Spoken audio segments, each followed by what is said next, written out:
The iMac, one of Apple's most iconic devices that continues to surge in sales, especially with the release of their M1 chipset. Let's see how the M1 iMac stands in 2024.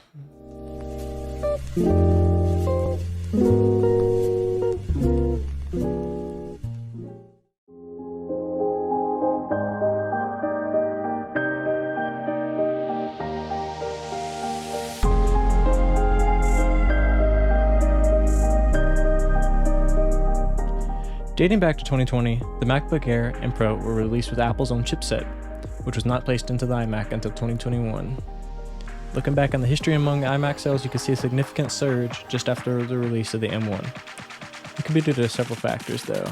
It could be purely a coincidence, it could be due to being in the lockdown, or it could also be because of the revolutionary technology of the M1. Regardless of all that, let's dive into it to see how the performance holds up today, and more importantly, how it compares to its newer brother, the M3. After owning the M1 for roughly 6 months, I can safely say that I do not regret my purchase. However, I do wish I would have waited for the M3. The M1 is not slow, but I do notice sometimes that it gets a little backed up, and I think that is mostly due to the RAM restrictions. I got the 8GB model instead of the 16, but I can assure you, it is not worth $7,200 to go with the 8 gigs. I notice most of the slowdowns are when I'm editing an iMovie. Even though I don't have much of a heavy workload or a lot of intense content, I still notice stuttering when I'm scrubbing through the timeline, and especially after I add transitions. The M1 renders and exports like a dream though. It's not loud, and I'm able to browse YouTube, Reddit, or practically any other site while I'm doing the edits. I also do some Photoshop and thumbnail creation along the side, and I do this while I'm also editing the videos, so it also backs up the memory. As you can see, even just simply browsing through Google or Safari, you can see that my RAM is constantly maxed out at 8 gigs and swapping on my SSD. I don't want to give off the impression that I'm disappointed with the device, but I just wish I would have made a different decision and spent the extra $200. I do spend a significant amount on the device. I find myself constantly mirroring the display. I use the webcam 24/7 when I'm talking to people. It's just really convenient, and it also has really good audio out of it, so it's probably the best all-in-one out of any device. I also find myself pretty satisfied with multitasking on the device. The size of it is pretty good.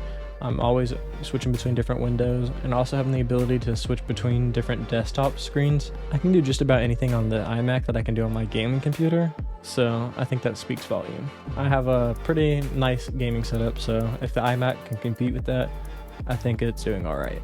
The webcam and microphone are both very good. Even hearing this right now, you can see that some of this was recorded on the iMac microphone, and without the audio being so quiet, you probably couldn't have even told. As for importing and exporting, this device is still really good for that. It has very fast Thunderbolts on it. The device is limited to 2 ports though, which is one of the bigger downsides of the base model. Alongside with the storage mount, I opted in for one of the higher end models with a 512 of storage and the 8-core GPU. I don't really notice much of a difference between using the M3 and using the M1. I've used both at separate times.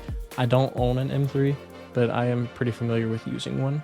I will say I do really wish I would have waited though, because for the same price I could have got a better device, and I could have also got more memory and future-proofed myself.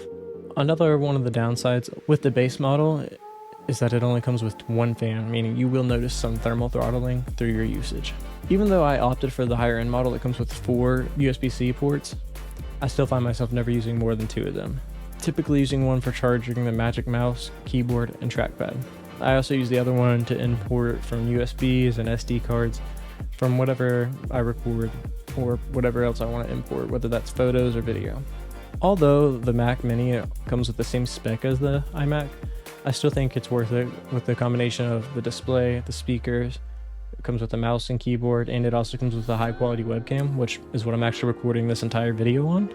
I do still wish that, I would have got the more RAM, which on a Mac Mini, I would have saved a lot of money if I were to go for that and just buy an additional accessories alongside that.